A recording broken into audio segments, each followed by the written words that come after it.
Good morning, everybody. Thank you for joining us bright and early as we head into the Memorial Day weekend. You should have received a program as you entered the auditorium, and inside the program, you'll find the schedule for today's presentations, as well as some acknowledgments and a QR code that will take you to our live stream channel. The live stream will also be available for later viewing for colleagues, friends, and family who couldn't join us in person today. So thank you all for coming and being part of today's celebrated event. Ms. Ball and I have had the honor and pleasure of supporting these 6 Gateway Scholars throughout their years here. They are the second class to complete the AP Capstone program, and despite encountering some growing pains along the way, which has helped them develop into the strong scholars and leaders that they are today, these 6 have persevered to bring you their culminating project of their senior year. In addition to their rigorous academic and extracurricular schedules, our scholars have worked on special projects in public speaking, computer programming, web design, career and academic research, resume writing, college tours and interviews, and new for this year, the Senior Passion Project. The Passion Project evolved to serve a need for our scholars to reach out into the Boonton and Lincoln Park communities in a service-themed project that not only helped provide leadership and career-targeted experience, but that also helped to foster a deeper connection with our communities. So you all get to enjoy that today. This is our first year of the Senior Passion Project. Each presentation will end with a time for questions, and we welcome everyone in attendance this morning to feel free to ask our seniors about their work. We will have a brief intermission around 9:55 a.m. and then a quick photo opportunity at the end of our event around 11 a.m. In less than just 4 short weeks, we'll be wishing our seniors future success as they leave the halls of Boonton High School and launch into the next chapter of their lives. Today, they will present the work they've done throughout the school year to help them learn and grow as leaders. As coordinators, we want to thank you all for your support along the way. Colleagues, parents, teachers, mentors, administrators, board members, and the greater community. Each of you play a part in the success and growth of our scholars. Together, we help the Gateway Academy thrive, and events like today highlight our students' notable work. So without further ado, I will now introduce our first scholar this morning, Jeslie Ruel.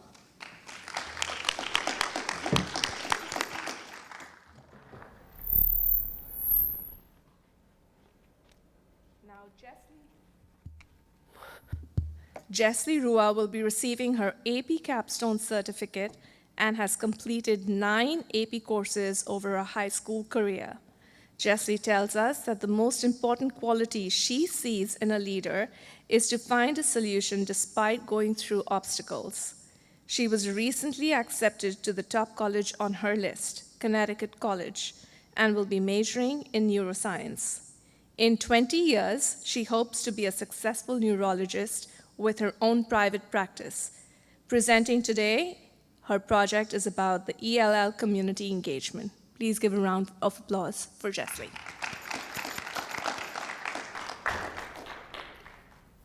All right, so my name's Jeslie Ruel, and for my Gateway project, I chose to do it about the Hispanic community.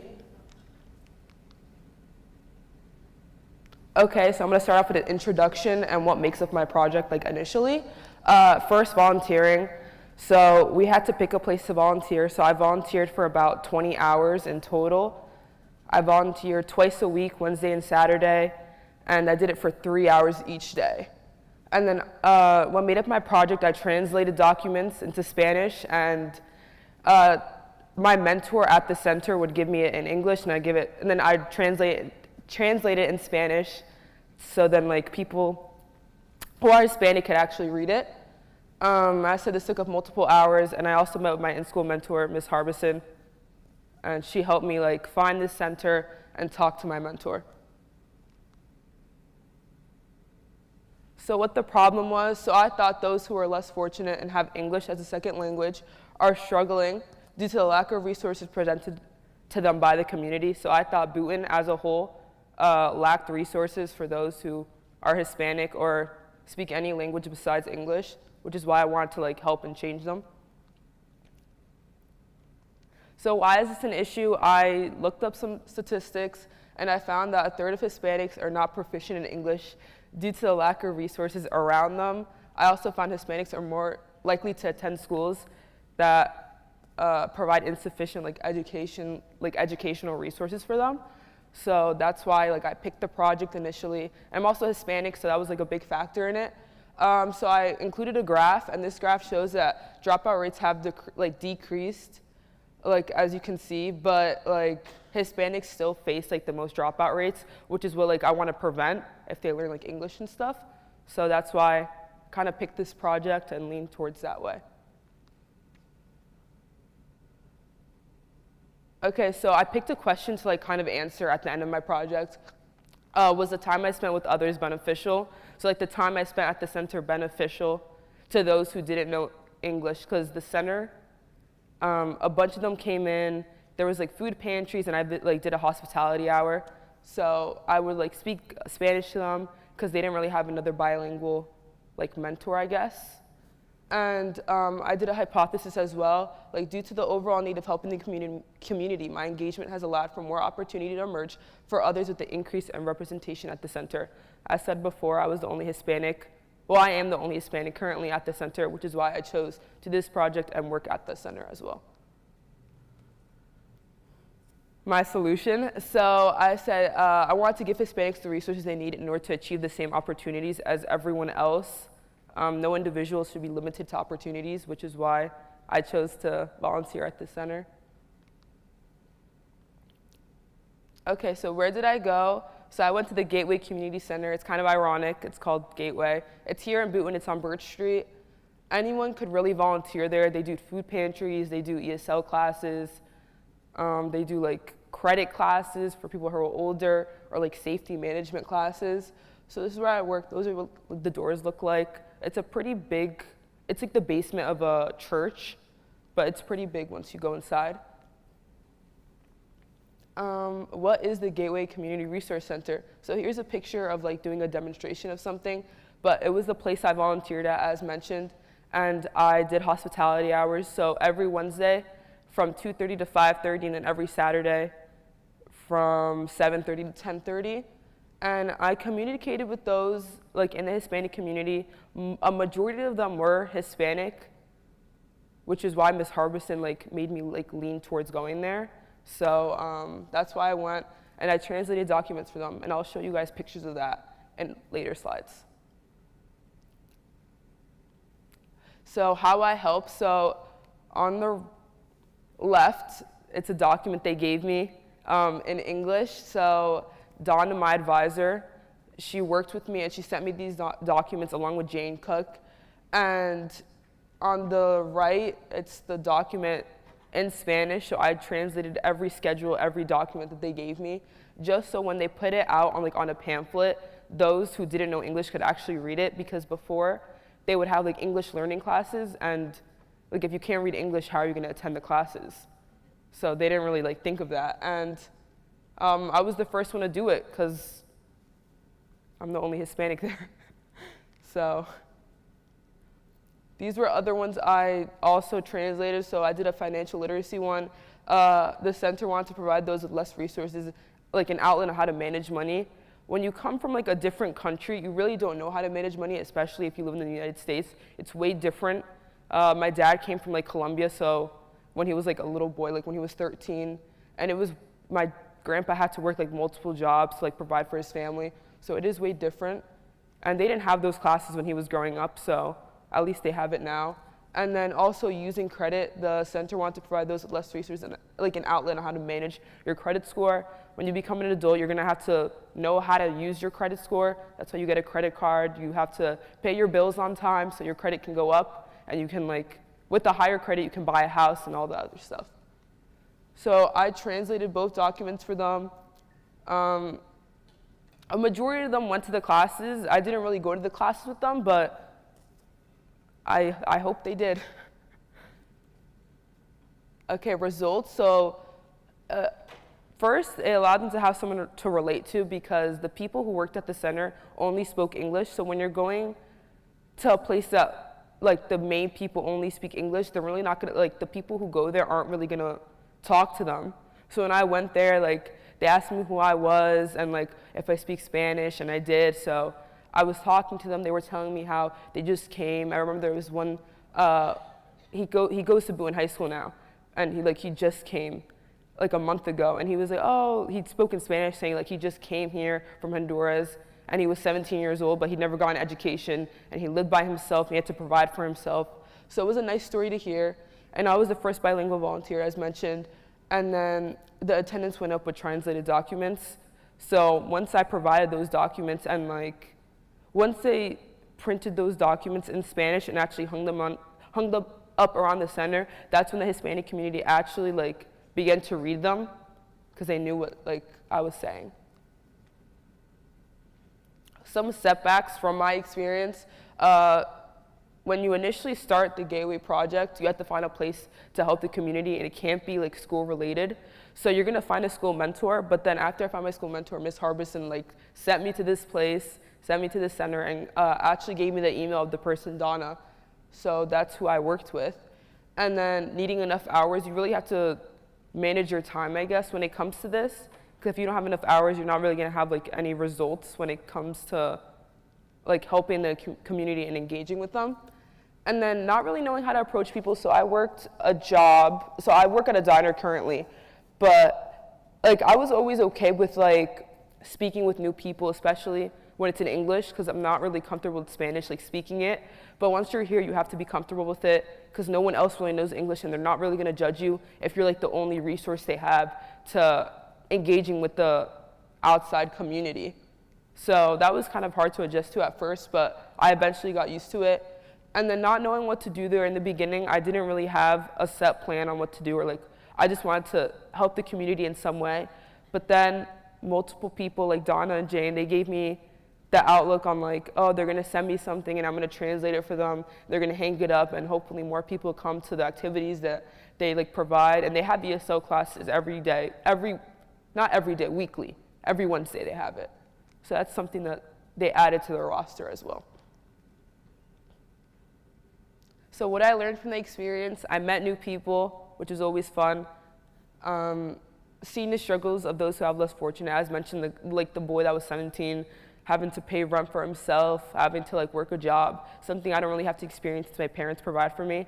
So it was like a different outlook, and him not really having an education due to living in like a country with poverty. And then being a part of a team. So I've been a part of a team, but this was like, I was involved with the community more here, which made my time there well spent and like more beneficial. And communication skills, I know how to speak to people. And I always know how to speak Spanish, but it's just made me more comfortable now. One-on-one time with the people, and then hearing new stories, like the guy that moved like from here to Honduras. Also hearing my story, like where I'm from, where I grew up, and like how I am fortunate like enough to like go to school and like have food at my house and not have to go to a food pantry and like get it like they have to. Initial question. Did I benefit the community? So that's the question I had in the beginning, and I want to answer it. Yes, I did.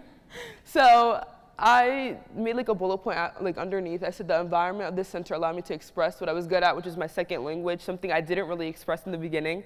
So I'm now more comfortable with it. I always speak with my parents. My parents only speak Spanish to me, barely any English.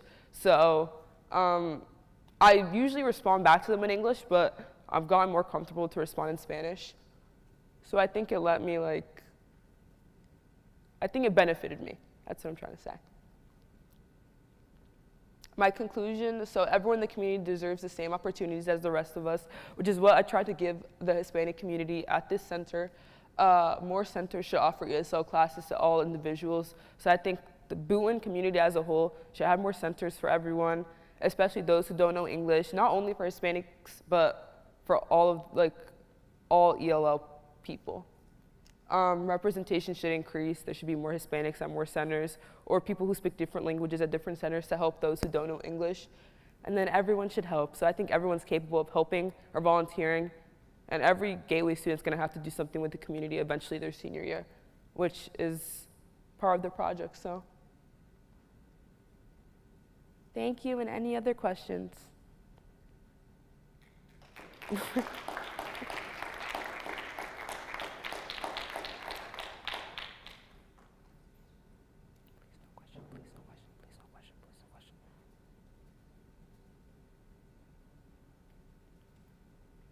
If anyone has audience questions, please raise your hand and we will bring you a microphone.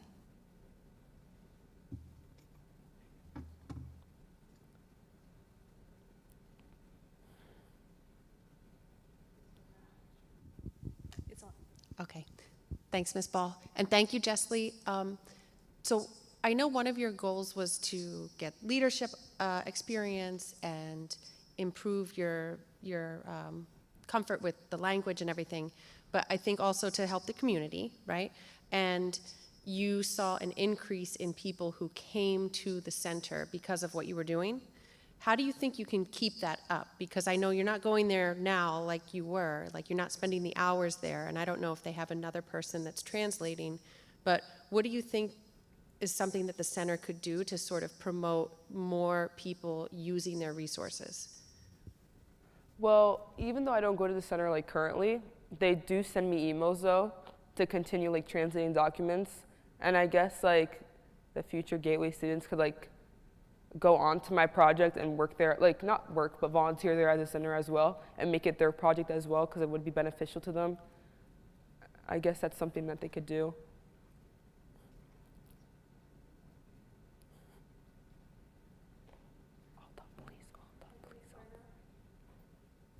Thank you, Ms. Cornell. Does anyone else have any questions before we go on to our next presenter? Okay. Thank you, Jessley. Wonderful. Okay.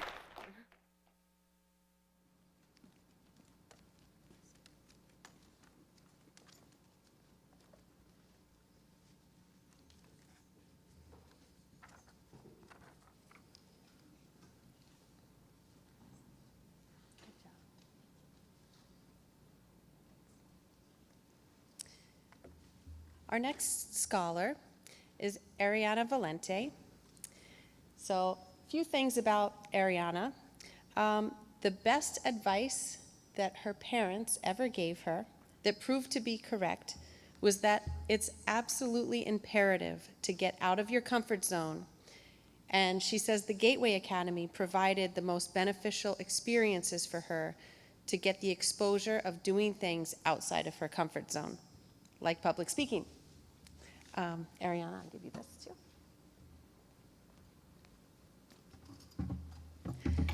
So, Ariana will never forget being a freshman and the process of coming out of her shell, which has led her now here to her senior year at Boonton High School as a Gateway Scholar, who is very excited for her future endeavors. She notes that a successful leader takes full responsibility and is dependable. A true leader shows their imperfections and how they overcome challenges. She says it's also important to be a role model and use your skills to teach others to be a successful leader. Ariana is attending Quinnipiac University in the fall, where she's going to be studying nursing. And her senior passion project fits right in with that. She's going to talk about using art to improve mental health.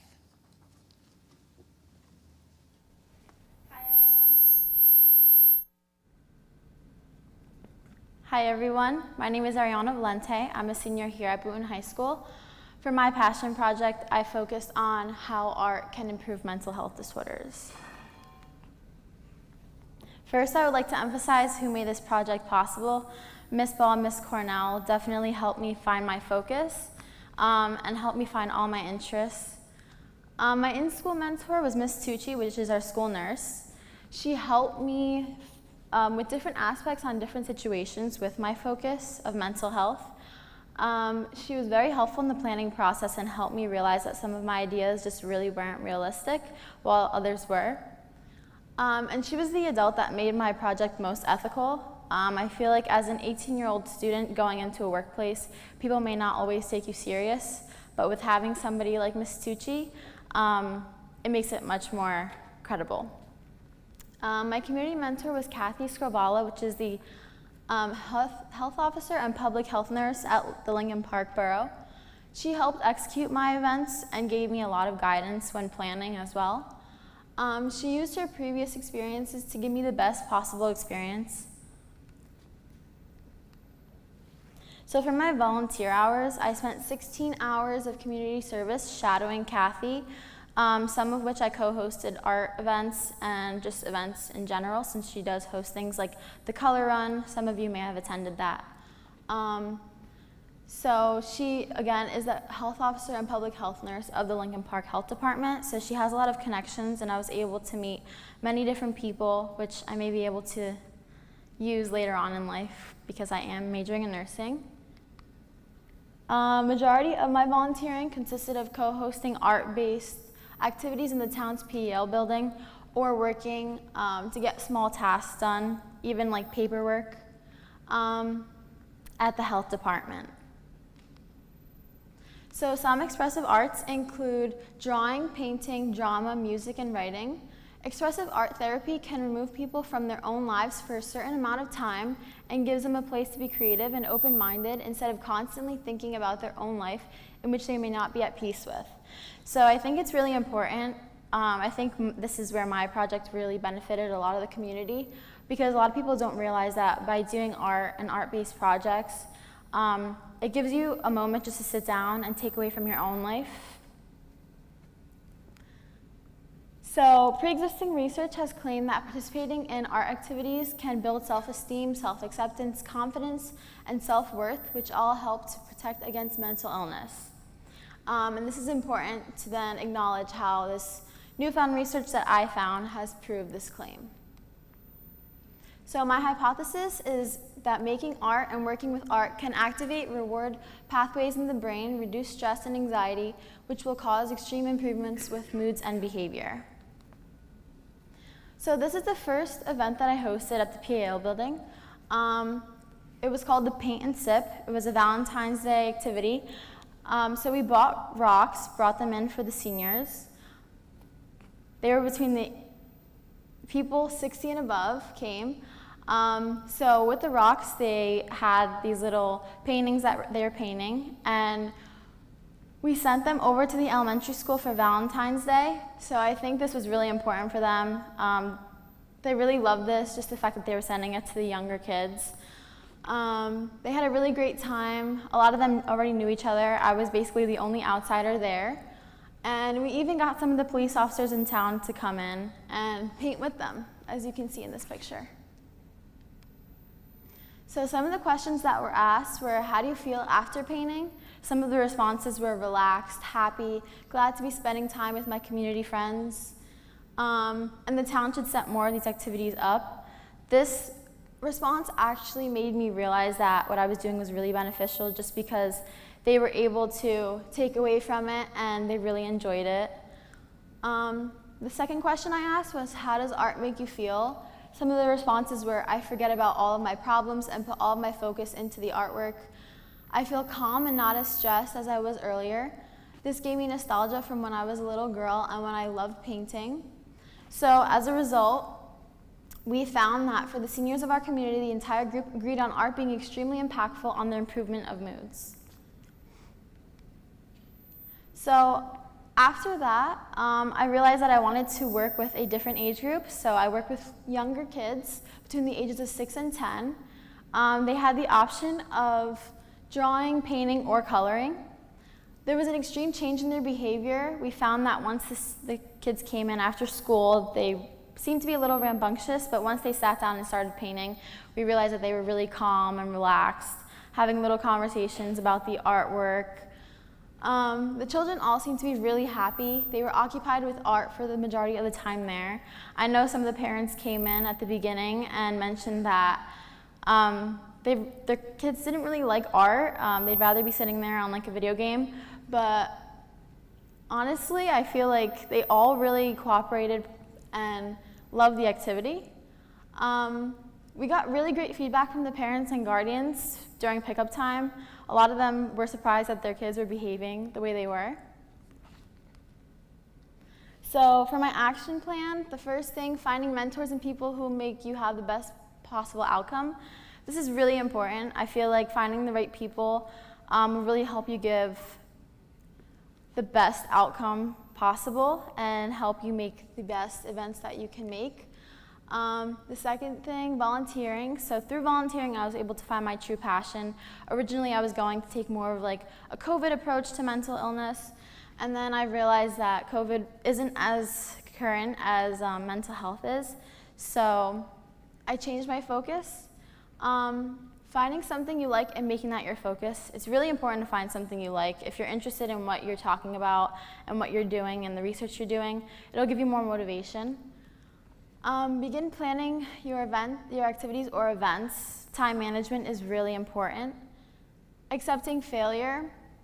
I think that was the most difficult thing for me, just because I've always been the type of person that couldn't accept failure, and failure just wasn't good.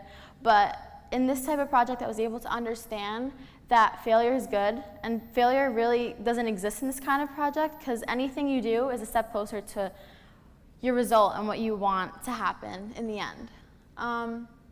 Watching your passions unfold through your own hard work. This is the most rewarding thing for me. I'd never self-run a project like this before, so seeing what I'm capable of doing was really beneficial towards me and my own self-confidence. Some key takeaways, challenges I experienced, finding sources to execute your project accordingly. I think in the beginning, I was really discouraged. I feel like I wasn't finding the right people to begin with, but soon I found the right people and realized that it would all be okay in the end. Not getting discouraged. There were a few instances where I went to Miss Ball and Miss Cornell and I was like, I just don't know what to do, but they helped me realize that the wrong thing to do is be discouraged and to just keep pushing through, and in the end you'll be okay. Understanding that people are not always reliable. This is really difficult for me. Just realizing that we're all human and people aren't always going to be there for you, so you need to rely on yourself in life. How has this project changed my mindset? So as you know, I am a nursing major, so it was really important for me to make these connections that I made. Realizing how rewarding it is to do something for the community. I touched on this before, but it was really nice seeing how I could benefit other people, and especially their mental illness. Patience is key. I definitely am not a patient person, but through this project I realized that it is important to maintain patience, because without patience you won't be able to get things done. And never give up. This is really important. You need to keep pushing through even when you feel like something won't go your way. Successes and failures. There is no such thing as failure. The importance of experiencing a self-run project before going into the real world. Before this, I had never self-run a project, so I feel like this is the perfect time to do this right before going into college. I feel like this is probably one of the only experiences that I'll ever get that are pretty close to being in the real world. And then I learned a lot about myself and what I'm capable of getting done. Obstacles while planning. So in the preparation process, getting approval. This takes a long time just to figure out like exactly who you want to help guide you through your whole project. Managing your own timing as well as events. I feel like managing your own time has to be done a proper way, just because for us, we were given 6 to 8 months to do our project. So like a lot of us, we were applying to colleges and doing stuff like that. And I don't think we realized how fast it was coming up, but we did get it done. Having to go the extra step and reach out to different people who could help you. I really was not ready for this at all. I did not think that I would have to be reaching out to the public health officer of Lincoln Park, so that was really different for me. Collaborating with others. So my community mentor, Kathy, is actually in the process of retiring, so she was not there for me towards the end of my project, which is how I realized that I was capable of getting things done even though my community mentor, who was helping me execute my events, wouldn't be there for some of the events. People will not always get back to you within the time frame you'd like. Just being realistic, you aren't always going to get a response from somebody in the timely manner that you would like. It is very likely that as a young planner, people will not take you seriously. I think that's why having an in-school mentor is really important, just to make your project more ethical. What made this project life-changing? I made many connections with people in the health department. I am a nursing major. I think later on in life, I'll be able to email some of these people or even go back to the borough and get like a second opinion or even find connections for workplaces and stuff like that. I learned a lot about the community before this. I did work at my church for volunteering, but I never really worked with this side of the community. I found a sense of belonging. I think before I was just kind of like, I don't really have a place in the community, like there's not much for me to do there. But after doing this project, I was able to realize that there is a lot that we all can do in the community. It increased my self-confidence a lot. I really never thought I was creative, but after doing this self-run project, I realized that I do have a lot more creativity than I thought. It was extremely rewarding to help others and see how my project could benefit other people in so many different ways. And it may have brought attention to self-care and coping skills for mental health to the community with my passion. Thank you, and I hope you all do something to make a difference in your community, just like all of us.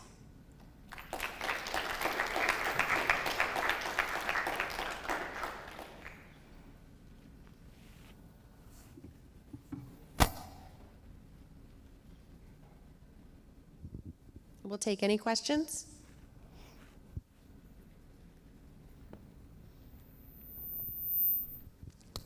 Do you think that places like the PAL and both the elementary and middle school are going to continue doing activities like this after you started running them? Yeah, I think so. I think especially after Kathy saw how many people actually came out, she realized that a lot more people were interested in this, especially for the younger kids who had some trouble like with their attention and like not being able to stay in one place and focus in. Then after the activity, they realized that it was really benefiting them in the long run. So I think they will continue doing them.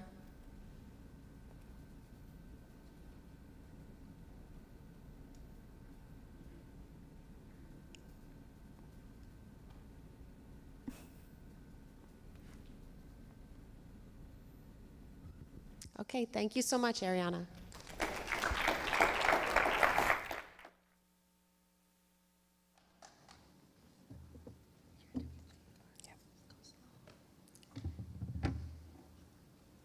Thank you, Ariana. We're glad that this was such a rewarding experience for you. Next up, we have J.R. Perez. J.R. has successfully completed 11 AP courses in his 4 years in high school. The strangest advice he was ever given that proved to be correct is don't sweat small stuff. He notes that compassion is the most important quality in a successful leader. For the Gateway freshman, he would recommend the book, The 4 Agreements. In 20 years, JR plans to be rich and powerful.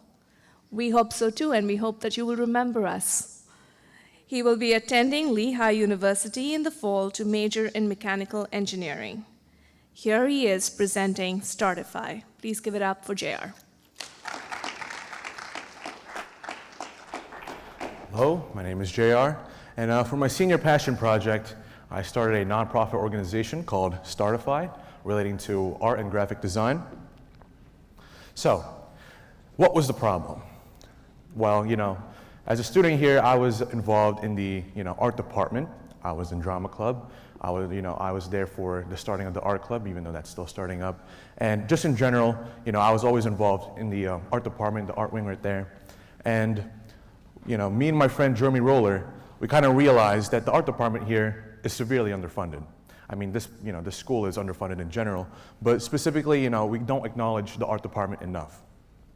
And second off, this year was the first year that I actually enrolled in a high-tier art class. And being in that honors art class made me realize how much unacknowledged student art we have just sitting here. We don't really see any of the artwork that any of the student artists produce. And I thought that was a shame, in all honesty. So those are the two problems that I tried to tackle with my nonprofit organization. So, what is Startify?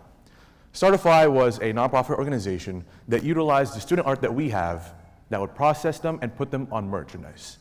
And then we would sell them to an online marketplace, and we would give those profits back to the art department. So in that way, we killed two birds with one stone.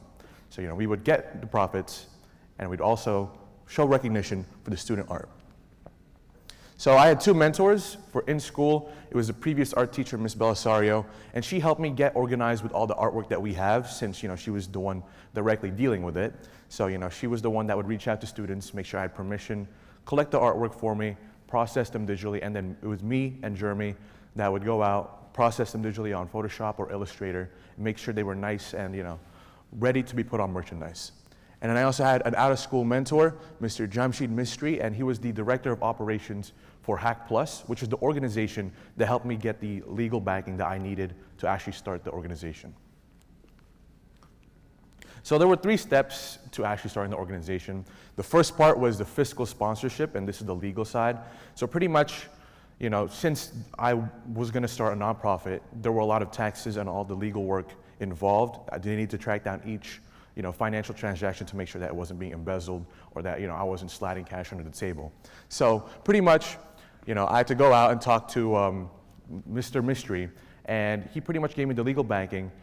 All the payments and all the money that I got had to be processed through him and through the organization, and in that way, that's how we got the legal backing.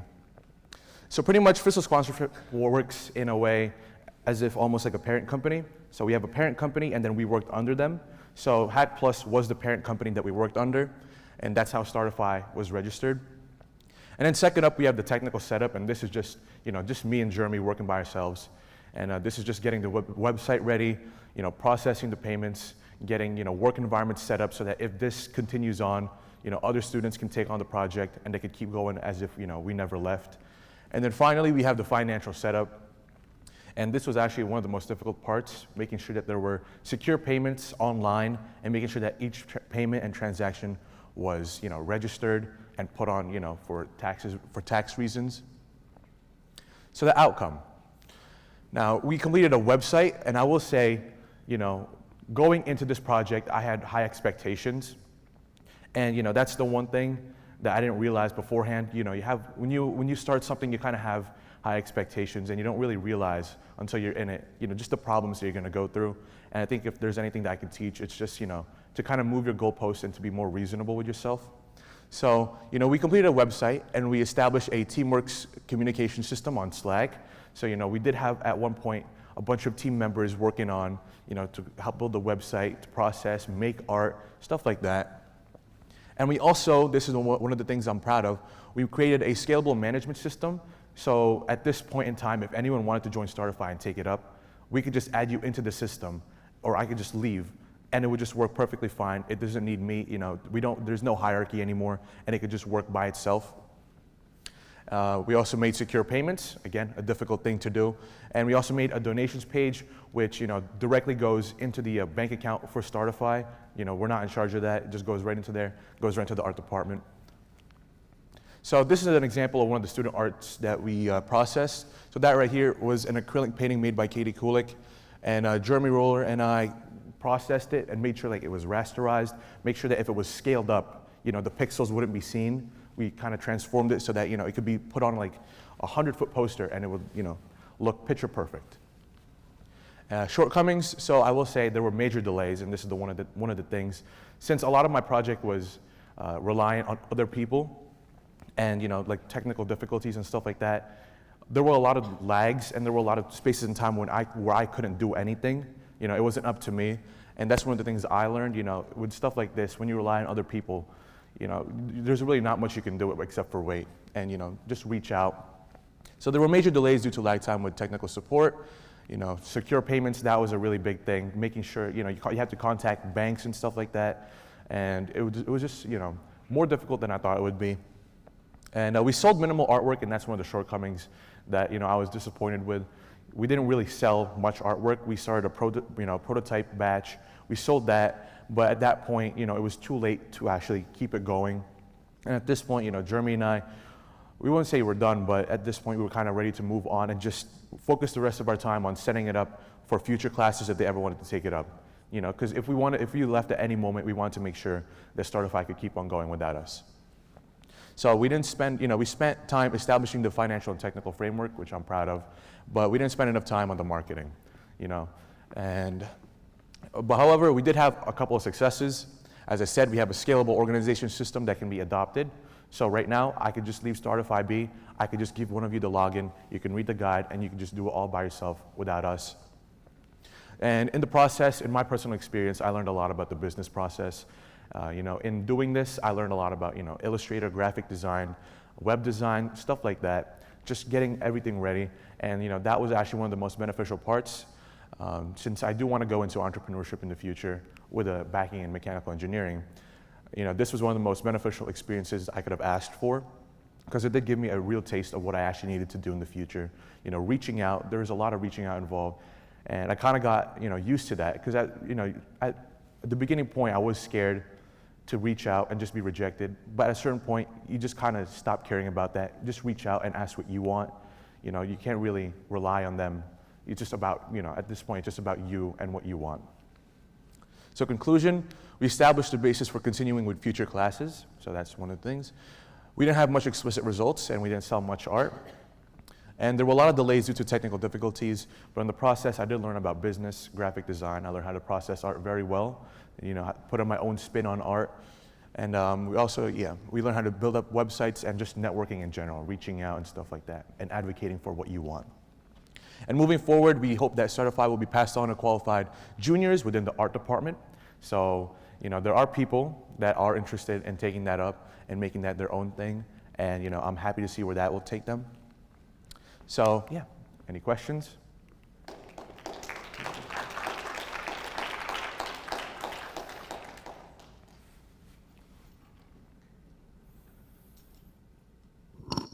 Thank you, JR. That is quite a legacy. We will take questions from the audience.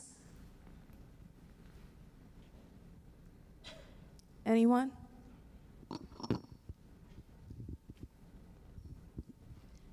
Did you or Jeremy ever use your own art in this? So Jeremy doesn't really make art. For the start of the project, I created my own artwork to see how it would work out. And at that point, I just made a couple of arts, just to see if it'd work.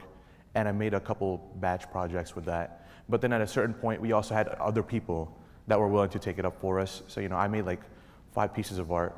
That was done with, and then we moved on to other people, because that's what it was in the first place. We didn't want to take the helm of that, and we wanted to recognize the students that were already making the art in the first place. Thank you. Ella? How much money were you actually able to raise for the art department? So we did not make a lot of money, I will say that. We just made one prototype batch, as I said, and it was just a batch of stickers. I think we made $20 to $30. Each sticker was $1. And we wanted to get it off there, but at that point it was already too late in the year. I think this was like a month or two ago. And just the lag time between, getting actual, stuff in and then marketing it. And we also didn't have, we didn't have seed fund, we didn't have the money to buy it off pocket and then have it paid off afterwards. So anything that we paid for, we had to pay for in the first place, and then we would have to find people to buy it for us. And we just didn't have those resources available. You said you didn't have enough time to work on the marketing aspect. Mm-hmm. What would you do if you had more time to work on that aspect? Well, we did create kind of a brand. We kind of decided on the small stuff, what our logo looks like, all that stuff, what we want to be known for, our color schemes, our color palettes, stuff like that. But I think it's just getting the message across. And I think that if we had a little bit more time, we would have just marketed, put posters or whatever. just to make sure like people know what we were doing. And I think that's the one thing that we failed at. We didn't really show what we were doing. And it's just because we didn't have enough time to like process and just show it on like actual stuff. If I had a shirt with you right now, if I had a shirt with me right now, I'd show it to you, but we didn't have time to do all of that stuff. Do you have any advice for younger students on how to minimize the lag times that you faced? I think the best thing to do is just, one, you have to just start early. And number two, you just have to keep reaching out. If someone, if you reach out to someone and, they reject you or like they're taking a long time, don't be afraid to like reach out to someone else. Have your needs met, even if you have to go to someone else for that, because you can't be relying on other people. That's the one thing. I started reaching out midway through to more people rather than just one person. Because when you rely on one person, there's kind of a bottleneck with that. So I think, if you do want to start something, just reach out to multiple people and don't be afraid of reaching out, even if you get rejected. Thank you. How did you know exactly who to reach out to? Like your mentor at the beginning that helped you with, I think it was like networking? Yes. And, yeah. So with that process, it was just more about kind of just research. I knew I wanted to start a nonprofit organization. At the time, I was 17, so I wasn't 18 yet. So I knew, I just kept researching, how do other students do it? I've heard other students make nonprofit organizations, and I just asked around, how did they do it, just on Google. Or at this point, you could use ChatGPT, very helpful resource. You could just search up, resources to help me do this, do that. And, I do think, I'm relating to this with AI, because that is one thing that we relied on later on. It was very helpful with the marketing and just getting content across, and I think AI, especially with you guys, will be very helpful with, building your portfolios and stuff like that. So just, research and just don't think that it's not possible. There are ways around it. I thought, it was impossible for me in the first place since I was 17, but I found a way around it. I found a sponsor and just, just keep trying. Thank you.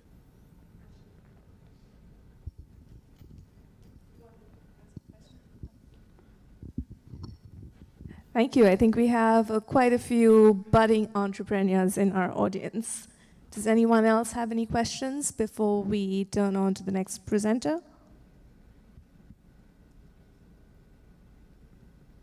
Right. Thank you, JR.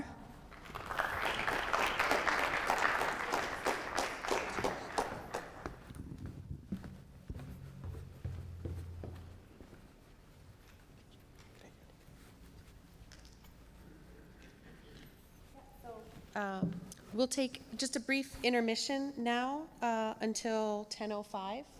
If anybody wanted to leave to use the restrooms by the cafeteria, you're welcome to, or stand and stretch.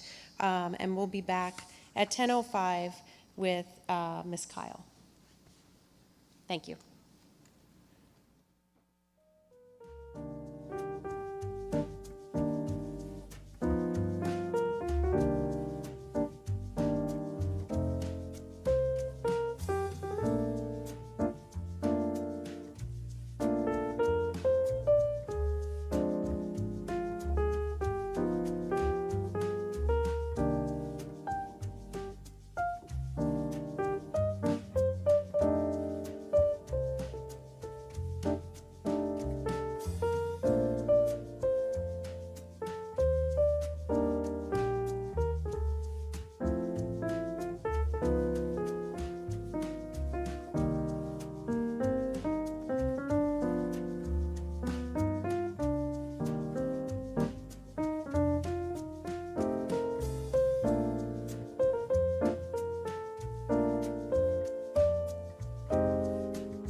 Okay, thank you, everybody. Our next scholar is Tamara Kyle. Tamara will be awarded the AP Capstone Diploma this summer, and recently curated an exhibit at the Bhutan Historical Society as part of her senior passion project. The best advice she ever received from her family was that if you don't like where you are, you always have the option to go somewhere else and seek out a better opportunity. She recommends for the freshmen reading The Cat Who Saved Books by Sosuke Natsukawa because it's such a fun read and really emphasizes the importance of experiencing life to its fullest potential. She considers drive the most important quality in a leader, a person who can see the bigger picture or understand the implications of their work will be more successful in encouraging others to do the same. In the fall, she'll be attending George Washington University and majoring in history. And in 20 years, she's going to be living in a big city with a job and have at least 2 published works. Tamara Kyle.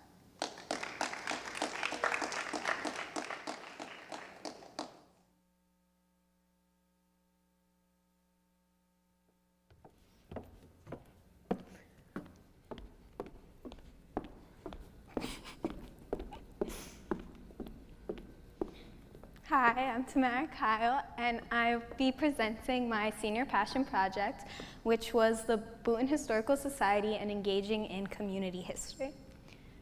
So to start this off, I asked the initial question, how can I promote community engagement in a creative and intellectual way?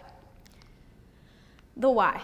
So this project, the senior passion project, I wanted to work with my own interests and also something that I could do within the community. So my interest is history. I'd like to be majoring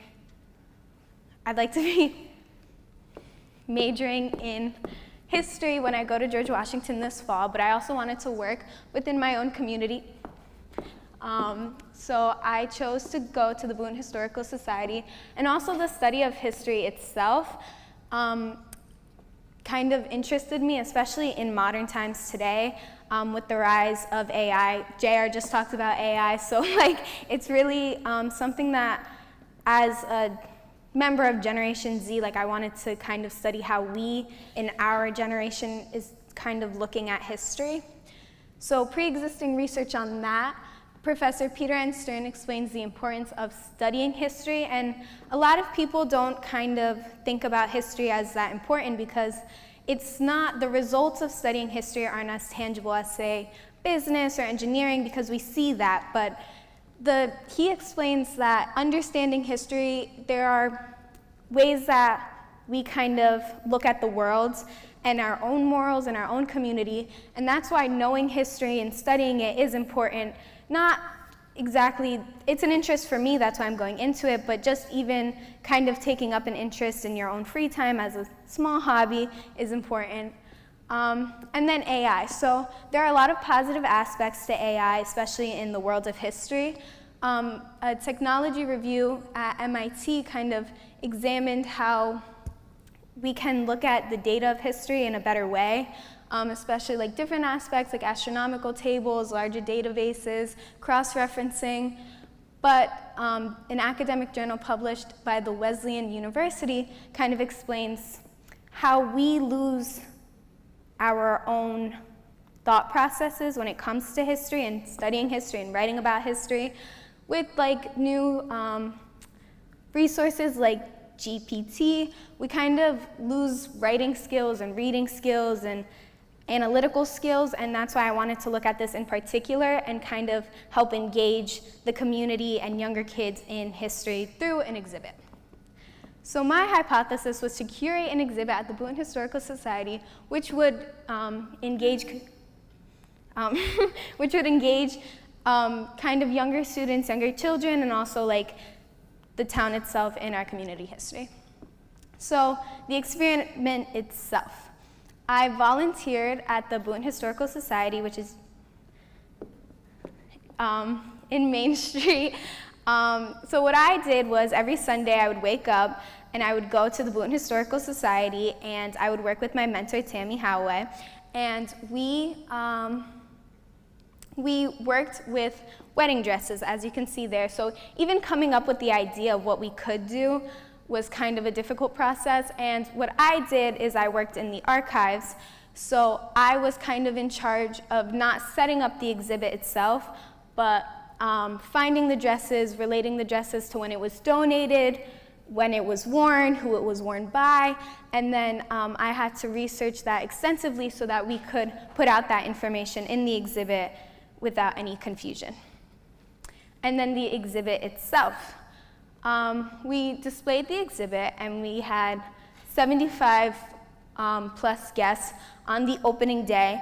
That was a huge deal. I didn't know how big of a deal that was for the, that was my first time being at the Boonton Historical Society, so I wasn't really sure how many people kind of come in, but this opening day was huge, and we had pamphlets going out, and I had my entire family there. Everybody I could get there, I got there.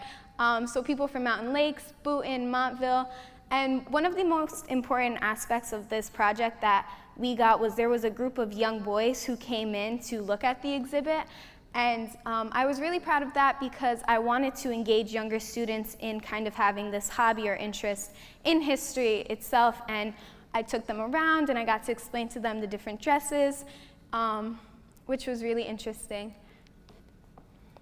So the analysis of my observations, I was able to promote a cultural history of fashion, which is important to kind of understand Boonton itself and like the different kind of what the going-ons of Boonton through wedding dresses themselves, which was kind of interesting to do. And then also preserving community memories and history.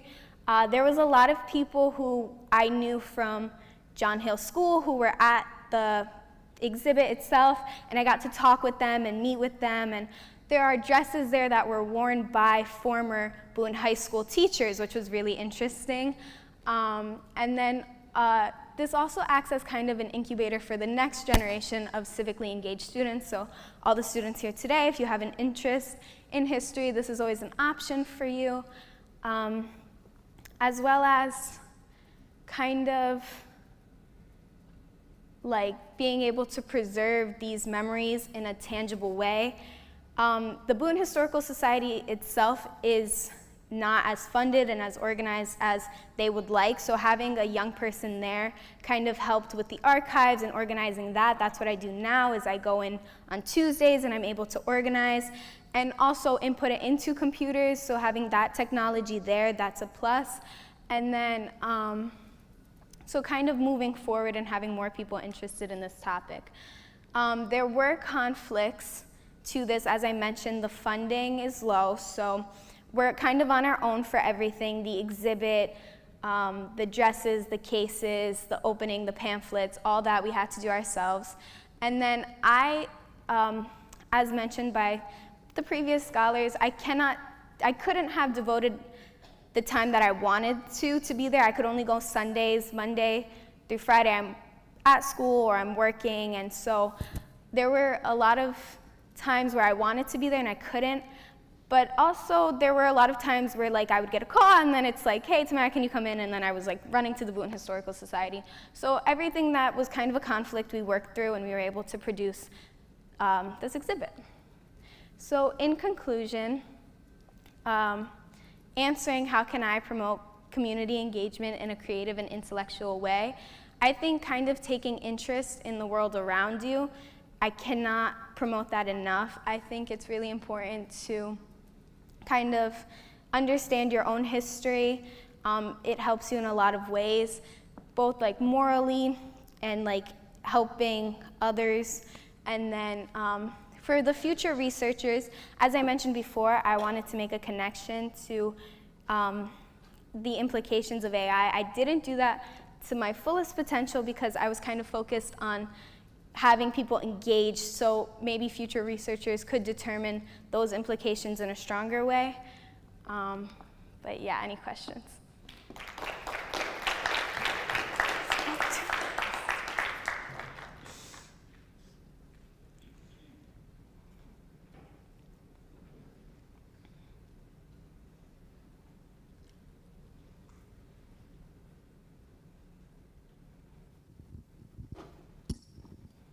So you ended up doing a focus on wedding dresses, but what were the like runner-up ideas that you almost made your like focal point?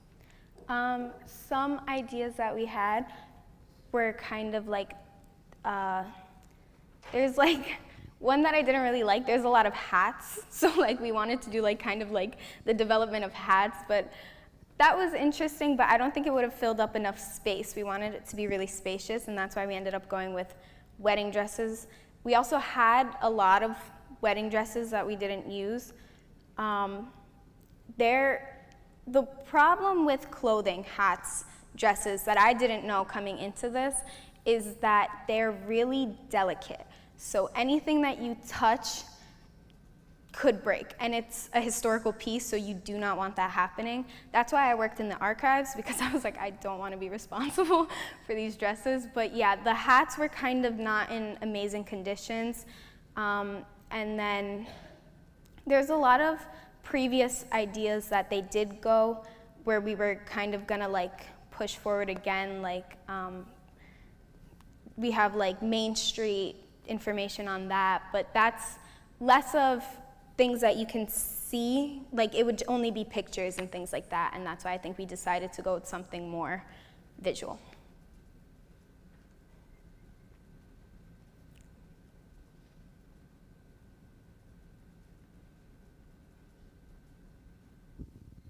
Okay, thank you so much, Samara.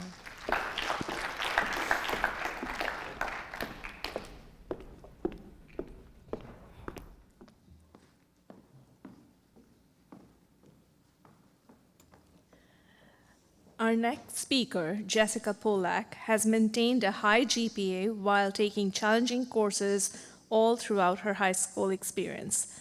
A personal achievement for her was getting the AP Seminar and Research Certificate. She will never forget her freshman year Gateway presentation with the students who were in her cohort at the time. The best advice Jessica's parents gave her that proved to be correct was to never do less than her potential. Jessica recommends the 7 Habits of Highly Effective People, Powerful Lessons in Personal Change for Gateway freshmen, and believes that the most important qualities in a successful leader are responsibility and dependability. Jessica will be attending Rutgers in the fall and majoring in business. In 20 years, she is going to be independent and rich. Here today, she presents how wellness helps one's drive to achieve and inherit new habits. Please give her a round of applause.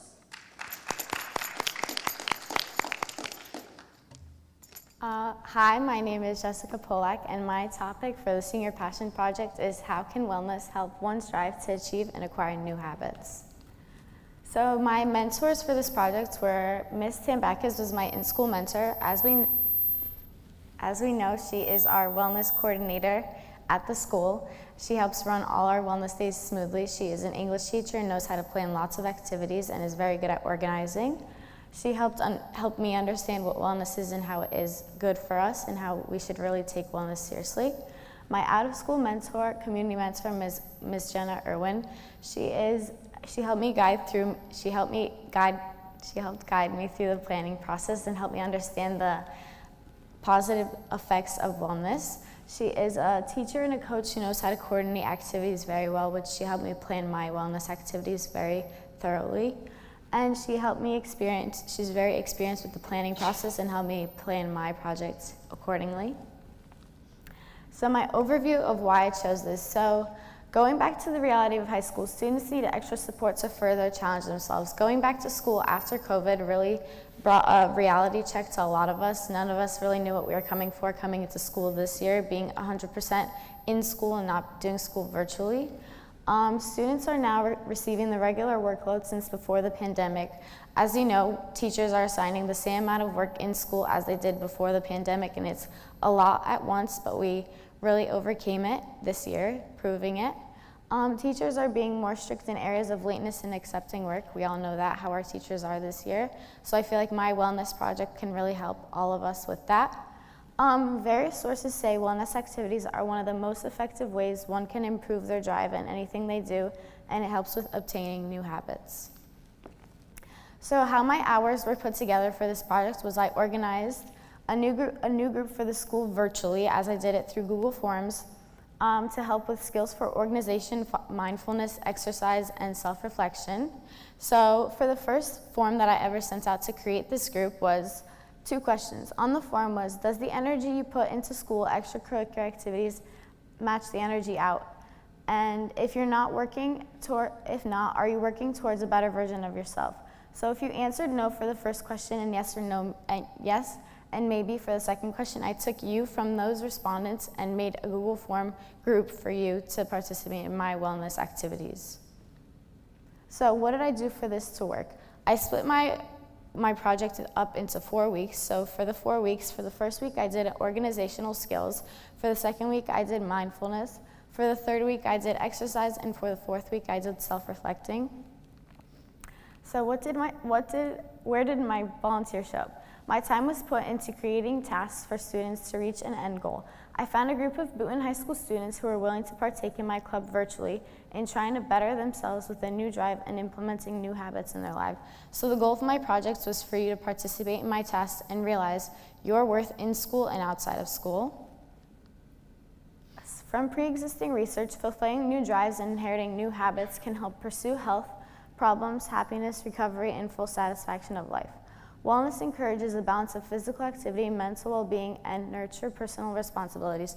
So wellness can really help you in anything you do. It helps you with school, outside of school, anything just for you to be more confident in anything you do and motivate you to do more. My hypothesis was, based on information collecting, having an organized schedule of different motivational goals can help students be more motivated in school and extracurricular activities. These wellness activities help students focus on themselves more. They help them work towards a better version of themselves while managing to achieve new drives and acquiring new everyday habits. So doing these wellness activities, you can really find yourself, your worth in school. You know that you're capable of doing more than you think you are, especially with COVID. A lot of us felt discouraged with school since we didn't really do as much online, and coming back to school, you didn't realize the reality that we had in school before COVID. So my activity, Senior Passion Projects, was based on Google Forms. I had a pre and post Google Forms. Each week there were 2 forms being sent out. So here's an overview of the 4 forms, the pre-discussion forms that were sent out. And then here are my responses that I picked out 3 questions from the 8 forms that I had was list some goals when thinking about school, physical activity, and wellness. Graduating, keeping my grades up, getting active, incorporating some physical activity into my schedule, start putting myself first and not others, be more motivated with everything I do, be positive, be more involved, make time having a schedule. How can wellness help you? It encourages me to do more physically and emotionally, helps push me in school and out, it reduces stress, focuses on myself more, have a basic layout on how to further assist myself. How is this beneficial? It gave me somewhere to start. I realized some basics that I needed to know in order to start trying to better myself. I realized sometimes being organized and having a schedule helps a lot with school. I felt more motivated when having everything planned out. So from the questions, there was a lot of common answers from students in this school community, as a lot of us do experience some of the same emotions when going through schoolwork. What was the part of the activities? I created tasks for the students to make this 4-week program a success. So for each activity, there was an article that you had to read, and it basically described how this activity was helpful and how it related to wellness and how it could personally help you. So through organizing, mindfulness, and exercise and self-reflection, each of those tie into wellness and how it can help you in school and outside of school for your well-being. My method was using Google Form to collect data weekly. I collected data through responses, yes and no questions, and rating some activities on a scale of 1 to 10, and doing physical activities to help you. Some milestones that I reached was finding my mentors. As I mentioned earlier, Miss Tambakis was one of my in-school mentor, and Miss Irwin was my outside-of-school mentor. Finding a passion was one of my challenges. I didn't really know what I wanted to do for this project to get the mentors that I needed. It was a struggle in the beginning. I didn't really know what I wanted to do, and then I figured out wellness was something that I could find interest in doing. Creating the organization, I had Ms. Tambakis help me and give me ideas of what I could possibly do in order to help me with the project. And lastly, seeing participation through trial and error. A lot of people weren't participating in the beginning because we all know sometimes you send out Google Forms to people, especially in our school, and they won't give you a response. But if you keep asking them, they will participate in your Google form. The purpose of my projects was to get feedback on how my methods and tasks were effective in order for wellness to be fulfilled, how it is effective in our school community, and how it could help all of us in one way or another. Create certain areas of focus to meet an end goal. My end goal was to see how effective wellness can be in our school community, especially after years of COVID and doing school virtually and being back in school, seeing like a community of students come together and how they can all help each other. And having a baseline of a virtual club that could possibly help students years from now. I feel like if someone were to add to my Google Forms, it could go a further way than I did, just because I only had so much time. But if someone takes on my work and adds to it, it could be effective.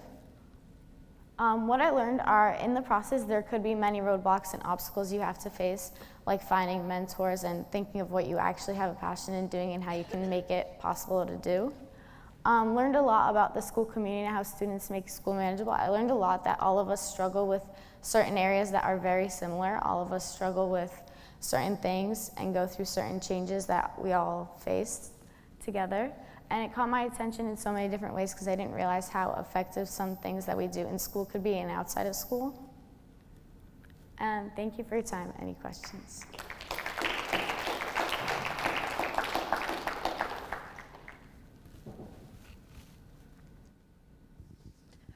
We'll take questions from the audience.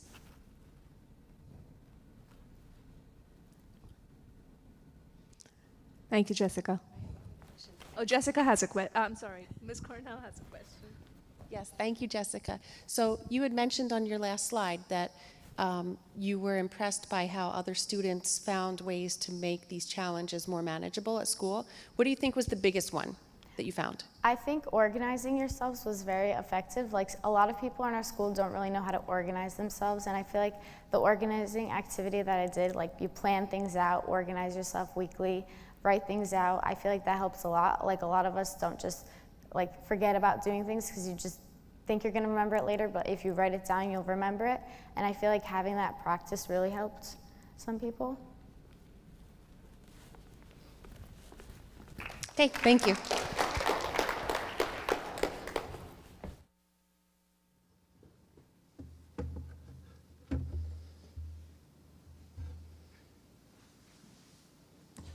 Okay, and last but not least, we have Thomas Lundy wrapping up the show. An academic achievement that Thomas is proud of from this year is achieving the AP Scholar with Honor and AP Capstone Awards. And achieving varsity on the cross-country team was an additional highlight of his 4 years of high school. A memory that he will never forget was the AP research presentations with his Gateway class. The strangest advice Tommy has received from a parent or teacher that ended up being correct was being told to underline the verb prompts before answering the question as a whole. He would recommend the book, The Divine Comedy, and considers bravery the most important quality in a successful leader. In 20 years, Tommy anticipates becoming someone who is always looking to improve and grow. And this fall, he'll be attending Washington College for business. His presentation is on virtual tutoring and gaps in student needs.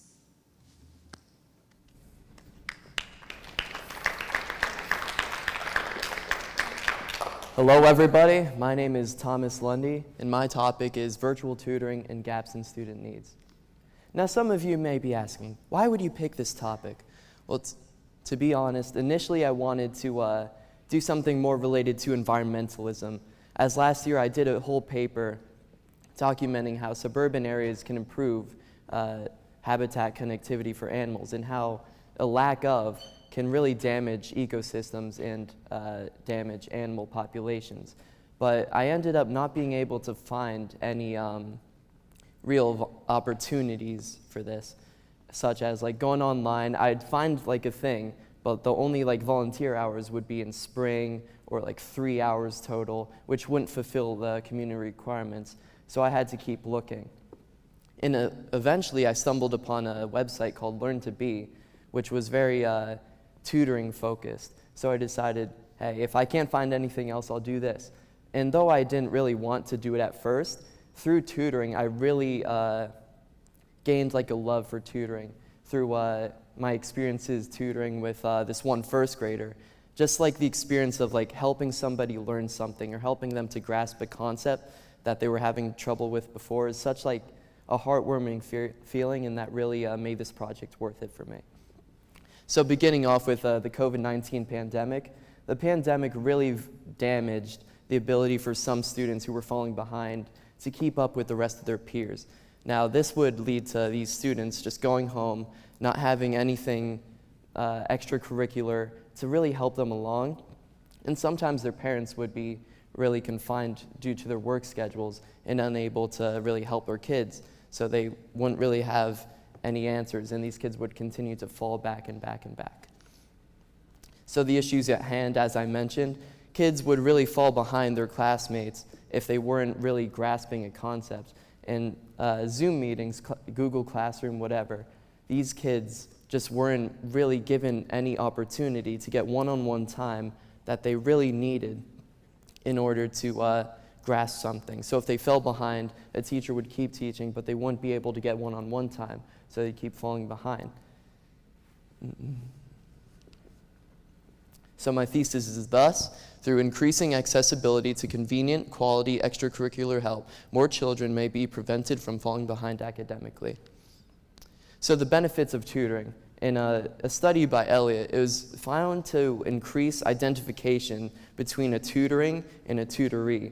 So if a kid goes to another student in their class, they will have more identification than they would with their teacher.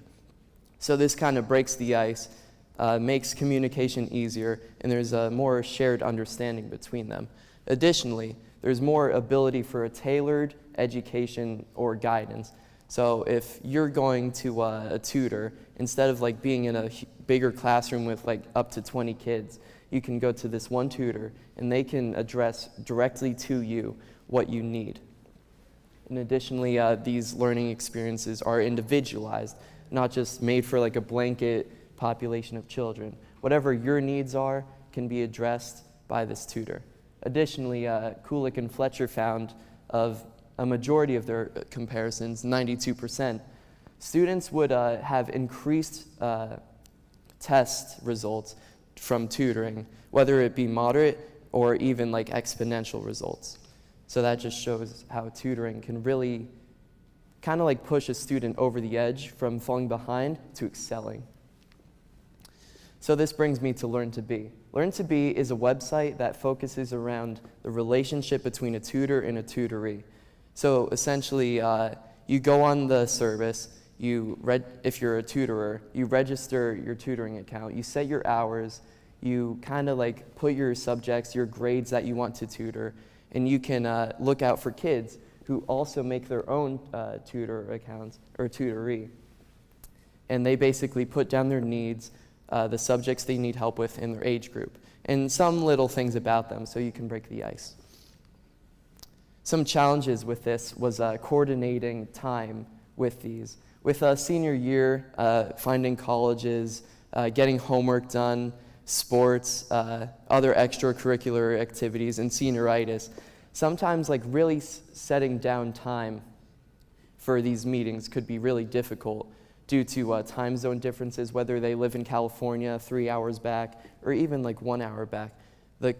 The time can really be a struggle between communication and setting between a time.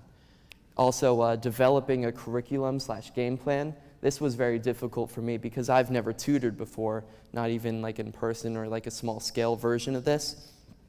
So I really had to trial by fire and see how to really address like student needs and how I can be like a better teacher in that regard. Setting time aside for the project, as I previously mentioned, with sports and other things such as college searching, I really found it hard to mentally set aside time, even though I would have had ample time to like do it some days. I just find myself really procrastinating on it. And staying consistent is a big one. Once you get a foot in the door, it gets much easier, but sometimes you can really fall out of it, and it's really hard to get back in. So it's important to really keep like a level mental game when doing something like this. So my mentors who made this all possible, firstly, Ashley Elias was my contact at Learn to Be. We mostly contacted through emails, and she basically helped me get introduced, she talked with me about the requirements for the project, and she really helped facilitate me to the project. And my in-school mentor was Michael Lavaglio, who was really important in helping me learn how to teach. As a teacher himself, he's very educated with this. For one example, I had one student who needed help with history, and for the first 2 meetings with her, I was kind of just like lecturing based off a Google Doc I wrote. And it wasn't really an enjoyable experience for both of us, as I had spent like 3 hours on it, and it only like lasted half an hour. But after meeting with Lavaglio, he showed me some of his strategies, how he addresses it, how he teaches history to a broader audience. And I could, based with talking with him, I could really figure out how I could mold this into an example for one person. My findings.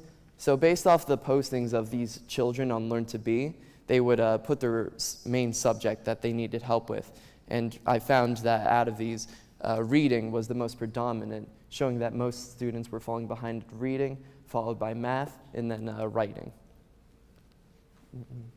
Additional needs stated on Learn to Be by these kids. Some of these kids stated that they had something like ADHD or dyslexia, that their teacher wasn't really able to address it, and their parent, busy with work or other things, would really not have the time to really sit aside and get the student the help they need. So they turned to Learn to Be and able to try and get this extra help to really push them back where they should be. Additionally, there's an inability for parents to address these, which really led to a furthering of this problem that wasn't really being addressed without a tutor. So my methodology, first off, I would read the student's bio to make sure I could really tackle their needs and try to help them as much as I can. I tried to learn something about them, and I tried to see where they were, whether it be grade level or they're struggling or their subject. So I could truly like prepare a methodology in order to address it. Additionally, I would try to accommodate my teaching based off of this, so I could not really continue letting them fall behind, and I could try to tackle the problem at its source. And then I would supplement this through my meetings with my in-school mentor, Mr. Lavaglio, and we'd go over some of my shortcomings, where I could improve, stuff like that. My results, I gained an increased understanding of the issues that teachers face, whether it be like the time it takes to make a lesson plan or curriculum, or whether it be like addressing certain needs a student has. Some students would try to say, oh, I need help, but when I would try to like gauge into that, it'd kind of be like slow to come out. I'd have to really dig in there and ask them like individual questions, like boom, boom, boom, knock it out until like I finally learned, oh, you need help with this. Additionally, I gained an increased appreciation for people who spend their time tutoring and helping out others. I really gained an understanding about what it takes to set aside time for the goodness of your own like heart and to try to help others to little benefit to yourself. And I also got a recognition of the necessary improvements that our system and society needs to make to help these children out, and how we can stop leaving them by the wayside. So my solution is that we utilize our schools in order to further address these needs, whether it be our current NHS program, which already has a tutoring program. We can increase that. We can spread it out to more communities, I guess, more aspects within the school, so we can increase our amount of tutors and increase the access to tutors. Because even in high school, some students fall behind and they just don't have like the resources or the the idea of where to start in order to catch up. So I think by increasing like the amount of tutors in our schools, we can really address this problem. Additionally, we can expand virtual learning opportunities just as a society as a whole. Like if the state were to increase its availability for stuff like this, federally sponsored or state-sponsored programs that can really provide more for students in this regard. And we can also supplement in-school teaching with more tutoring, whether it be like a teacher-picked student who really understands the subject, to try to just be there in case like anyone needs help. Because sometimes there are kids who want tutoring and they're looking for one, but they just don't know where to start to find one. And that's it. Any questions?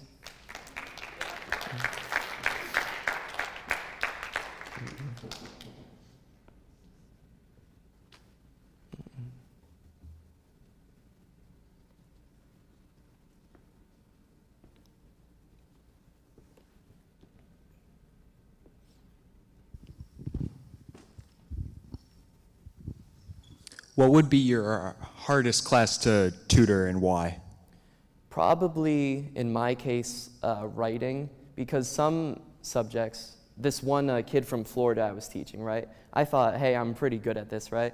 But this kid in 6th grade had a completely different curriculum than we, and he was asking, oh, what's this? What's this? Like, what is this in a sentence, and how can we, and like, what are the properties of it? And I was just like looking at the word, staring at it on Google, and I've never seen this before.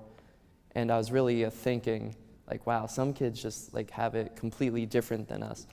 So in that regard, I guess writing, because with writing, you need to be taught it to kind of understand. With math, you can kind of like work your way in. You can understand the principles, and as regard, like adapt to that. But if you are like fresh to like a new writing concept, it's more difficult to kind of like address that, if that makes sense.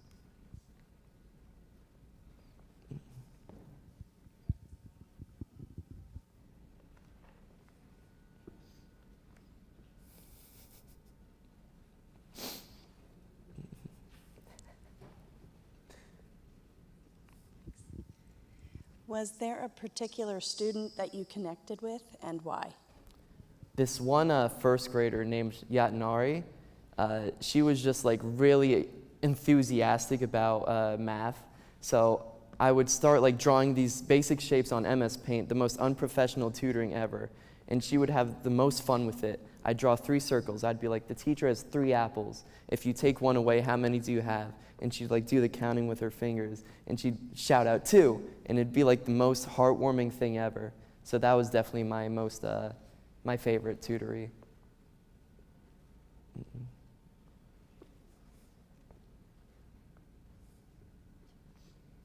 Okay, thank you so much, Tommy.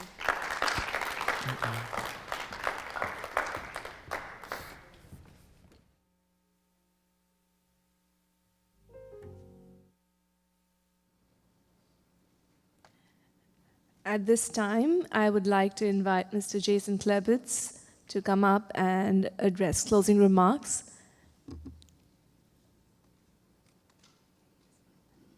Everybody got an applause when they walked up. I don't get an applause? Oh, thank you, man. So again, the underclassmen that are here, how about nice? You like this thing here on the live stream? Sorry. Oh, I don't like using microphones. Okay. How's that? Better? Okay. Underclassmen, just how about another round of applause for our seniors? I think they did a wonderful job today. Seniors, thank you so much. I know it's been, you guys have been through a lot in your 4 years. I appreciate all the time and effort and dedication that you put into the Gateway Academy and the program. We had a lot of changes midway through, and you adapted to those and just, continue to persevere through it. And, the presentations that you put together today were amazing. And I will be honest, I did have to step out for a little bit, but most of them I did see. They were phenomenal. And I hope you're you continue with this passion that you have, because again, I think you did some great things for the community. Underclassmen, now you see what we're going to be looking for, right? Obviously moving forward, some of you in here as juniors, you'll be doing this next year. So again, I hope you got to gather some information from that as well. So again, thank you so much. I appreciate you guys coming down and joining us for these. And seniors, again, congratulations. In a couple weeks, right, you'll be walking across the field as Gateway Scholars at graduation. So congrats, and thank you again.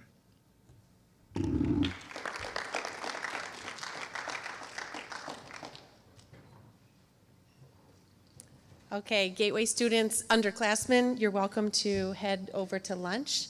Thank you everybody else in attendance and watching the live stream for joining us today. Thank you finally to our 6 scholars. So scholars, you're gonna stay here. We'll do some photos. You'll do your red carpet, and then we'll head over for lunch. Yep. I just want to say a quick thank you to Ms. Lefebvre, who joined us. Thank you very much. Mr. Castano for your support, Mr. Klebitz, Mr. Tom Valet, and the superintendent, Mr. Michael Myers from Lincoln Park. We're so glad that you could make it and could be here to witness all of our graduating Gateway seniors, and we hope that you will re-watch us when the link is available. Thank you.